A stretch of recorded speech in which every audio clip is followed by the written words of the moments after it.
Welcome to Sacred Magic. Violet is on a quest to bring sacredness back into our everyday experiences. Anyone can have an extraordinary life when they are able to tap into their sacred magic within. Violet and her guests will be sharing their divine passions, inspirations, and stories of connecting with their sacred magic. We are so happy you have joined us today. Let's get started with your host, the magical creator of Discover Your Spiritual Gifts, Violet Rayne.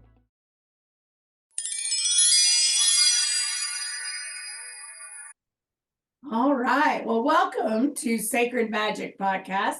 You can tell it's the fall or the spring because then my voice just leaves me from all of the allergies. So excuse my scratchy voice today. I am Vialet. I am the host of Sacred Magic Podcast, and I'm excited today to have Eva as one of my guests. She is a naturally gifted and certified medical intuitive, certified medium, certified psychic, Reiki Master, spiritual minister in training, which graduates in a few months. So I'm really excited for her, who has committed her life to being a healer of the heart, mind, body, and soul. She desires to teach others to consciously create their life through the understanding of every thought, word, and action sends a vibration into the universe, which creates their reality. She discovered her ability to communicate with spirits as a child. She's primarily studied at the spiritual community of Lilydale, New York, and began sharing healing messages as an adult. She finds comfort and peace that others receive through receiving these messages. I'm so excited to have her on here because I studied in Casadega, which it was the winter home of Lilydale many years ago, which is a spiritual camp. So I love spiritualism and the study. So I think we have a lot in common. So welcome, Eva, to the show. Thank you. Thank you so much for having me today. I really appreciate being a guest. So how was it as a child being connected? Was your family connected? Were they able to support you? Or how did you go on this journey of being connected and having your gifts? So, as a child, I sensed spirit ever since I could remember. And there was always this presence around me. I grew up in a very chaotic home, and so I had to find safe spaces. And what I noticed is that if I would go in the closet or under the bed, I would sense this presence like sitting next to me or kind of putting their arm around me. And it was so comforting. And so growing up, I just thought that it was a source of protection. But then as I got older, I realized that everybody has the ability to communicate with spirit. And it was my path to help others through grief. I also come from a long line of mediums and psychics. My grandmother, um, she used to go from home to home in her village and pray over people.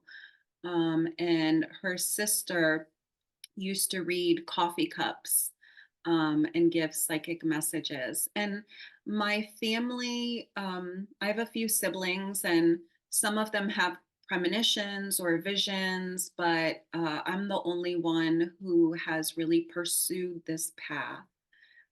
They kind of live on the outskirts. And I was like, I'm going to fully embrace this and make it my way of life. I love that. I personally think we all have those gifts. We all have those opportunities. But I think if we don't practice, step into that, really lean into that, develop it, I think it's something that gets developed. The more you utilize it, the more it shows up for us. And I think some people are like, oh, that's just, that's nothing. I'm not hearing anything. So, leaning into that. And I think as a child, we're very open to lots of things.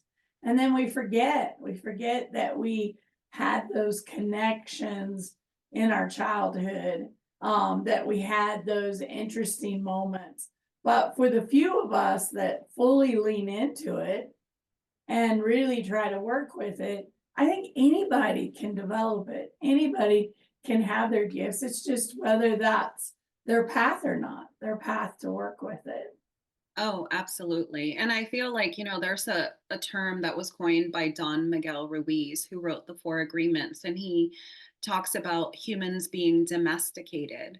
And what we do is we make up this language, right? And then with this language, we create our own signs and symbols. And so once we get to school, we're really trying to learn how to be a productive member of society. We become domesticated in a way, and we kind of inhibit or shut down our creativity or that link to source. So I think it's an intentional practice, whether you're a child or an adult, to continue to play and create that sacred space to connect with spirit on a daily basis so that we can continue to hear, because our world is so noisy and spirit is so quiet. And I always tell people, if you want to develop your abilities, just sit in silent meditation daily and connect with your spirit team, your loved ones, your angels. They're there all the time. It's a matter of us plugging in. It really is true. I always talk about the noise, the noise. The world is the noise because Yes. we're either connected to our phones or our computers or our TVs. We want to constantly be entertained. And when Mhm. we have all that noise coming in, spirit is so quiet, you can't hear them. And I really believe in that creativity because daydreaming is a big part of developing your clairvoyance and being able to see really clearly. And as children, we were told to stop daydreaming, stop wasting your time, stop playing and being creative. Yeah. So when I work with students today that really want to develop those gifts, I say the best way is daydream. Daydream. Think of the places that are your favorite places and see all the detail in your mind. Go there and not be physically there, but really go there and experience it, because that creative, that quiet of really connecting in helps stretch those muscles so that we connect more into those spaces of that information. Because I know for me, spirit will talk to me in the shower, Hmm. right? Water helps, but you're quiet in the shower right before you go to bed because you're shutting down and getting quiet and still. When you're driving, which I don't know is the best time, but they like to talk to us during that time because they can get our attention. So, those are all times when we don't have a lot of noise happening around us Yeah. and kind of connect and slip in. So I really love that.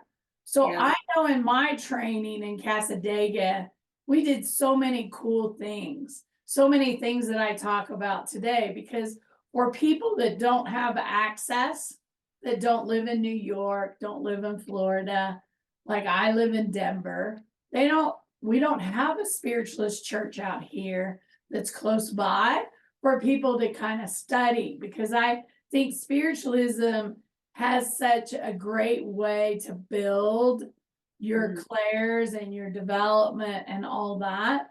Share some of your experiences as you've went through these programs on what you've learned and how you've learned those, because I think that's amazing how they get us to connect to our gifts.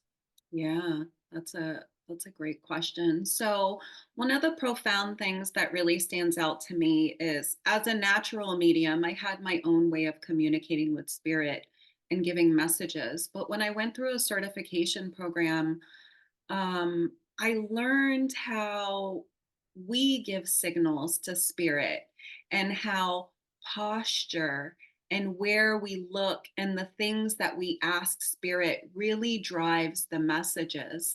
Because, you know, having communicating with spirit is just like any relationship. There's mutual respect, there's reciprocity. We have to develop our own language and understanding. So that was very important for me. And then I always ask spirit for healing messages. I always say, show me the core issue and give me information as to how this can be resolved or how we can facilitate this individual getting into a better space. So I really learned that, where before growing up, it was whatever I received, I would relay. But then I learned how to communicate better. And so that was really important for me. And we also practice a bunch of different modalities like blindfolded mediumship. And so, we would have the sitter, our eyes would be closed and the sitter wouldn't say anything. And we just had to tune in and give whatever came to us with no feedback whatsoever. And at first, that was so frightening, even though I'd been doing this my entire life. Rejection is part of our human feelings. And so nobody wants to feel like they get it wrong or get anything rejected. But it was so helpful to practice that regularly, because it really goes to show that not only can we trust spirit, but we also have to trust ourselves. Because a lot of the messages that we receive won't make sense to us, but it'll make sense to the sitter. I love that because I went through that practice and I had just been connected all my life, just like you. When I was a child, I very much was connected. I had information, but I never really had leaned into it.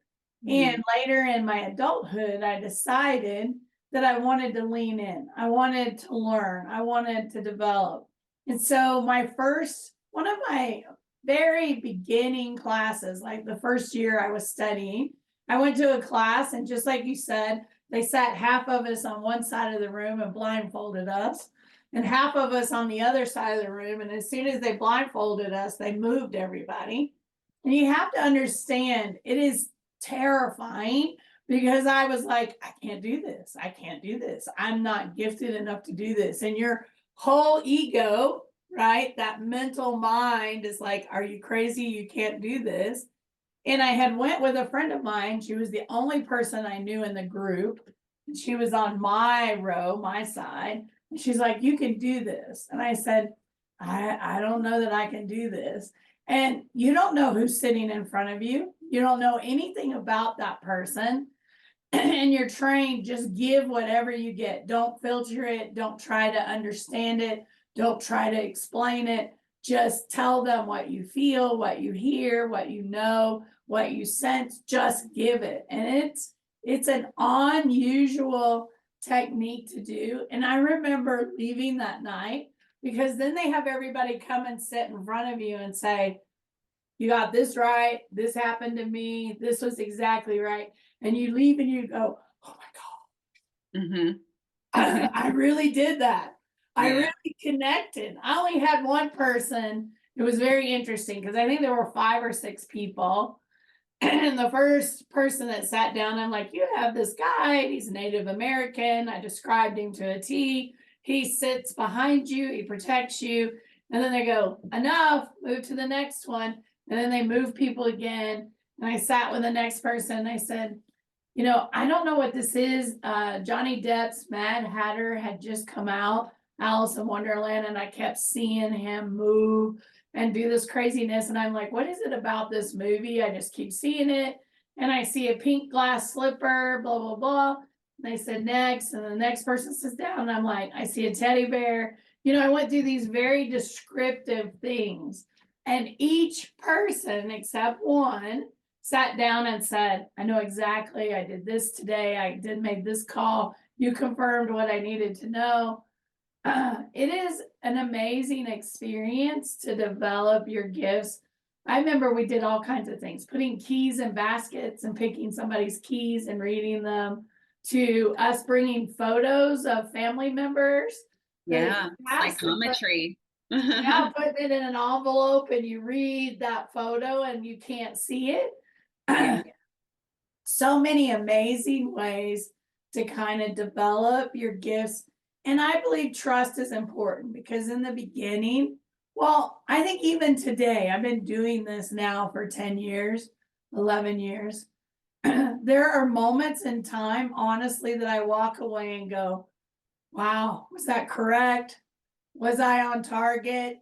Did I do the right thing? Was that a good session? I think we all do. It's part of our human experience. Yeah, as humans, we experience a range of emotions, and emotions are fickle and fleeting.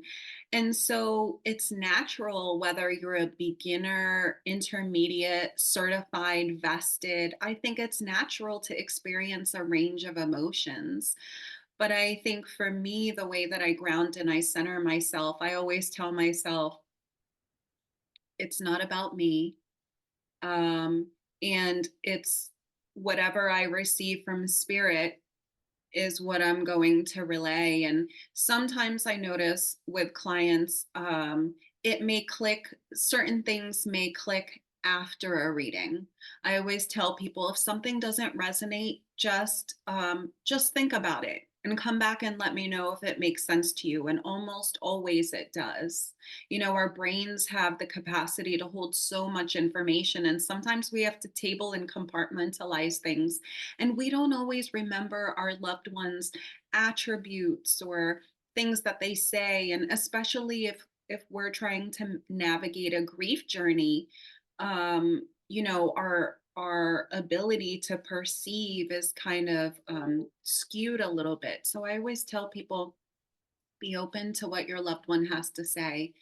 And if it doesn't immediately resonate, just think about it, because it may resonate later, and most always it does. It really does do that. And so I do sessions called table tipping, which is old fashioned seances where we move tables. Mhm. Um, and I had a friend of mine at our table tipping, and I'm like, and when I came to them to give them their message, I'm like, your aunt is here. She wants you to know this. And he's like, I don't have an aunt on the other side. And I said, well, she's very adamant that she's your aunt, and this is the information, and this is what you want to get. I don't have an aunt. I don't have an aunt. I don't know what you're talking about. And I'm like, I'm just going to leave it with you and let it settle. And 20 minutes later in the session, I know who you're talking about. I do have an aunt, right? Mhm. And so that happens a lot. So I tell people the same thing. Take it home with you. What's going to happen is spirit's going to have some family member or friend call you. You're going to be in a conversation, or you're going to remember something, and you're going to go, oh my gosh, that's what she was talking about. Oh my gosh, that's what spirit was trying to tell me. You just got to hold it, because with all the energy and everything coming in, like you said, there's a lot happening, and you may not remember, you may not know that person well enough to know. I also find that people, start talking to family members. Well, I had a reading the other day, and they said my aunt, blah, blah, blah. Oh, yeah, she used to do that all the time. I didn't know that. Yeah. Right? So all that happens, and spirit's going to make sure that you get the message, or that you understand, even if it's not in that moment. You may be just the person that opens the door for curiosity to be able to find that. And I love that. So, Yeah, and spirits are with us all the time. And I always tell people, just be open to what spirit has to say, because you may want to come in as a sitter and hear something very specific, but our loved ones are with us all the time, and they see and they want to help us. And so sometimes they give us information that we really need to know, as opposed to the things that we want to know. that is true.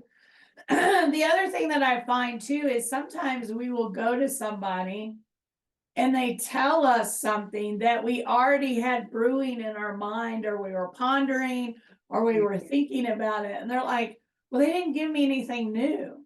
Well, But no, they they're validated. confirming what you should be looking at that's Yeah, really important. And that's just as important as getting something that's brand new that you hadn't thought about. Right? absolutely. that Absolutely. confirmation, right? Yeah. Their voice and their message is just as important as our thoughts and our questions. And Yeah, that's what I always say, connecting with spirit is really a relationship. It's a two-way street. And so with any relationship, it's a dance. And so it's a special kind of dance. it really is. Well, you mentioned earlier with mediumship, you want to help people with grief. Talk Yeah. to us a little bit about how mediumship or how going to someone that has those gifts can really help us with grief and understanding, because I don't think everyone realizes really how important that is for our own healing and understanding. Yeah, thank you for asking that question. So I believe in general, we don't talk enough about grief. A lot of us experience anticipatory grief and anxiety if we're watching our loved ones, or if we're caretakers and we're watching our loved ones slowly deteriorate, or we're thrust into grief if someone passes away suddenly. And so I don't think that our society really talks enough about grief and how to manage it and walk through it. And so I believe with mediumship, you know, as a medium, I consider myself a verbal healer. And so when I bring a loved one through, I always say, are there any words that were left unsaid? What is it that this person needs to know to get through this grief journey? What do they need to know to live a healthier and balanced life? And so sometimes if they're if a person had passed away and they didn't come to a place of resolution with the person left in the living, or they may have had a tumultuous relationship. Nobody wants to end relationships on a bad note. So you're able to still come to a place of resolution even when that spirit crosses over, because all they did was lose their body, but their essence is still there. Um, there's mental health is has less of a stigma around it now, but there's still a little bit of a stigma, and sometimes people aren't comfortable going to therapy. And mediumship is by no way a substitute for therapy, but I've heard people say, I have received I've been helped through grief more by hearing directly from my loved ones in spirit than I have the past X amount of months in therapy. And I think that they go hand in hand. There's no substitute for either or. And for me, I make it my mission to help people with grief and to want to talk about it. And part of my drive for becoming a spiritualist minister is I desire to be a hospice minister. I want to help people transition peacefully into the next world. And I want to help their family members come to a place of peace and acceptance while their loved one is transitioning. Um, And I think that's beautiful work, and we really need it. In this country, we don't know how to handle death. We don't mm, do it in a sacred manner anymore. We kind of push it to the side. We kind of, okay, and we don't get an opportunity like we did many, many, many years ago. We would sit with our loved ones. We would be there and hold space for them when they passed, that we would sit with them for days afterwards through that yeah, process. We would be allowed to, hold that, families would come together and be together through that whole process. And in today's world, we're kind of moving the body out and processing so quickly that I don't think people or the person transitioning gets that space that they all need for that process of grieving, right? And yeah. And most businesses only give 3 to 5 days of bereavement leave. And it's interesting because my mom and I were talking about that the other day. I'm Middle Eastern, so she grew up in Jerusalem, and she would say that after someone passes, all your neighbors would come over and bring a dish of food and sit with you. And there was a long period of mourning. But then when she came to the US, she realized, oh, everything just keeps going. So if your loved one passes away, your neighbors aren't coming over. You're not getting that extended time to sit in with your feelings and process and be held, right? Be emotionally held by your loved ones. It's a much faster process in the US and in this day and age as well. Um, we're always juggling something, and so it's grief can take a toll and last longer than expected if we don't give it the attention it needs. And everybody processes through grief differently. Some people move through it a lot faster than others. Some take a long time. It's about holding that space and compassion of you need to do what you need to do for your own grieving process and have people accept that.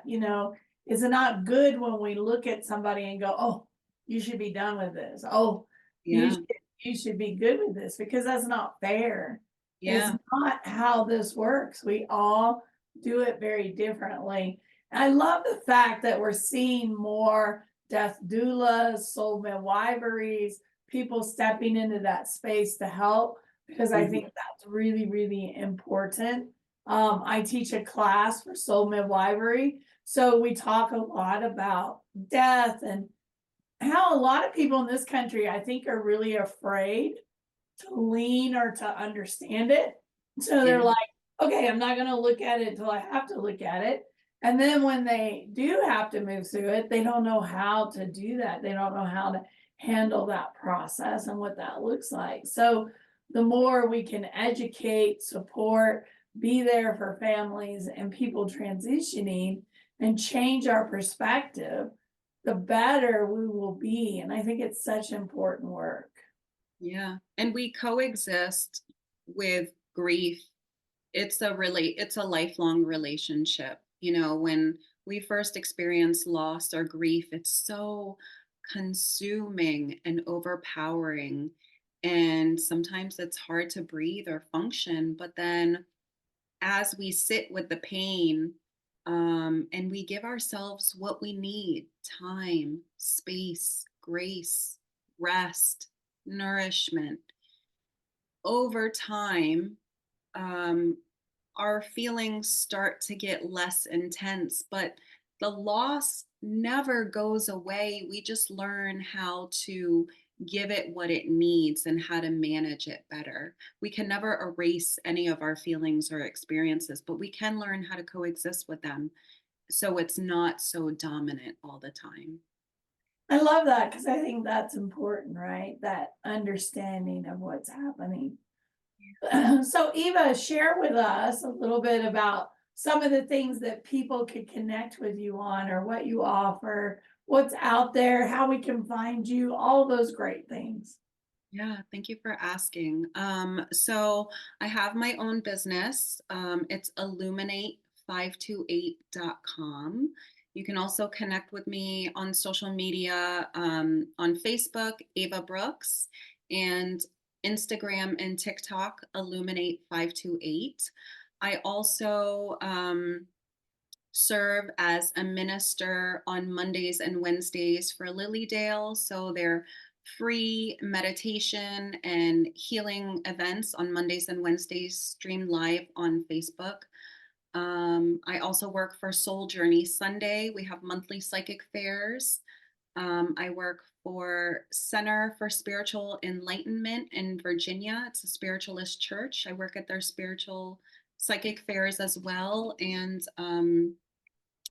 I just uh, I just got asked to work at a mystic psychic fair in June. So all of these special events, there's free events and paid events. They're all listed on my website under events. I love that. I love that. Thank you for taking the time today to chat with me. It's been amazing. I'm glad that I got to meet you. Lilydale is on my map to someday go there. I really want to go and be there for a few days and experience it. So it's definitely on my list of things that I would love to do, because I've never been there. I think it would be amazing to visit. So I'm going 3 times this summer. So if you are interested in going, I can give you a tour. Just let me know. I would love that. That would be awesome. Well, thank you so much for taking the time today. And thank you for watching Sacred Magic Podcast. We really love our viewers. You can follow us on all of our channels. Make sure you comment and like if you've enjoyed the show. Have a sacred, magical day, and thank you so much for watching.